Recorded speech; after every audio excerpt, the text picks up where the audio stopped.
Salam saudara-saudara yang kekasih di dalam nama Tuhan kita Yesus Kristus. Santapan rohani pada malam hari ini menjadi renungan kita bertemakan buah pertobatan adalah mempunyai hikmat Tuhan. Terambil dari Kolose 3 ayatnya yang ke-16. Hendaklah perkataan Kristus diam dengan segala kekayaannya di antara kamu, sehingga kamu dengan segala hikmat mengajar dan menegur seorang yang akan yang lain, dan sambil menyanyikan mazmur dan puji-pujian dan nyanyian rohani, kamu mengucap syukur kepada Allah di dalam hatimu. Saudara yang kasih dalam nama Tuhan kita Yesus Kristus, ciri seorang yang sudah lahir baru akan haus dan lapar akan kebenaran firman Tuhan. Ada kerinduan untuk selalu bersekutu dengan Tuhan. Dengan adanya persekutuan dalam Tuhan, akan muncul damai sejahtera. Persekutuan dalam firman Tuhan selalu menggelitik untuk menggali lebih dalam, untuk mendapatkan hikmat Tuhan. Kekayaan firman Tuhan sangat indah, lebih dari mutiara dan emas. Saudara yang kasih dalam nama Tuhan kita Yesus Kristus, orang yang baru bertobat memang dengan kasih mula-mula dia selalu haus, lapar ke kebenaran firman Tuhan, dan selalu menggali dan menggali dan menggali terus.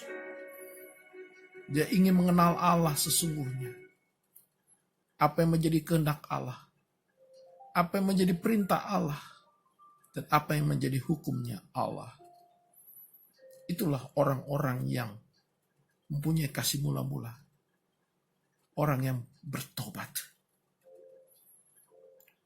Sehingga hikmat Tuhan yang didapat dari firman Tuhan dapat menjadi pengajaran bagi mau yang menerimanya. Sehingga firman Tuhan itu menjadi rema bagi dia, menjadi petunjuk hidup, menjadi ideologi bagi dia.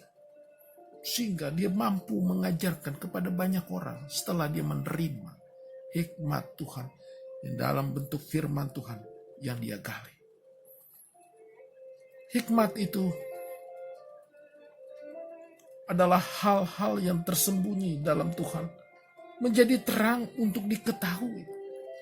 Itulah hikmat Tuhan yang tidak semua orang mengerti dan semua orang belum dapat mengerti apa yang tersembunyi dalam pikiran Tuhan. Tentunya orang-orang yang mempunyai kasih mula-mula, dia selalu untuk menggali dan menggali firman Tuhan, untuk mengerti apa yang tersembunyi dari pikiran Tuhan melalui firman Tuhan tentunya, saudara. Saudara yang kasih dalam nama Yesus Kristus. Seiring dengan damai sejahteranya dan hikmat Tuhan, maka seorang mempunyai rasa syukur dan takjub kepada Tuhan. Bentuk kesukacitaan tersebut dalam puji-pujian dan penyembahan kepada Tuhan. Orang yang mempunyai kasih mula-mula, saudara-saudara yang kasih dalam nama Yesus, pasti setelah dia menggali firman Tuhan dan mendapat hikmat Tuhan, ada damai sejahtera di dalam hidupnya. Dengan damai sejahtera itu, dan dia mendapat hikmat Tuhan, dia merasa luar biasanya Tuhan. Dan dia takjub kepada keberadaan Tuhan. Sehingga dia mengucap syukur dalam bentuk sukacita yang dia manifestasikan dalam puji-pujian dan penyembahan kepada Tuhan. Selain buah pertobatan tadi merubah seseorang menjadi sukacita, Karena memiliki kekayaan firman Tuhan akan berdampak juga kepada orang-orang di sekitarnya. Menjadi damai dengan kehadiran orang yang lahir baru tadi. Saudara yang kasih dalam nama Yesus, kita rindu. Di akhir zaman ini banyak orang yang lahir baru, yang mempunyai rasa damai sejahtera, dan dia mempunyai hikmat Tuhan. Oh, sungguh indahnya dunia ini kalau banyak orang yang mempunyai sukacita dan hikmat Tuhan. Inilah yang diinginkan Tuhan. Banyak orang yang bertobat. Pertobatan bukan hanya sekedar deklarasi. Pertobatan bukan hanya sekedar lip service.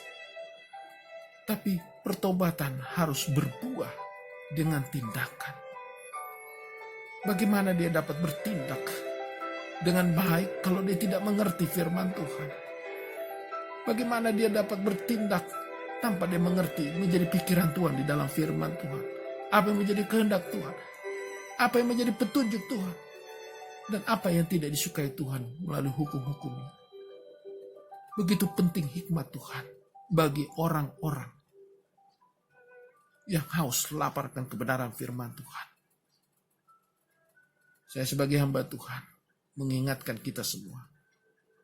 Jadilah orang-orang yang haus dan lapar akan kebenaran firman Tuhan. Dan galilah firman Tuhan. Sehingga Anda mengerti, menjadi pikiran Tuhan melalui firman Tuhan. Dan menjadi hikmat bagi kita. Petunjuk hidup untuk ke depan. Kiranya siapapun yang mendengar firman Tuhan ini diberkati Tuhan.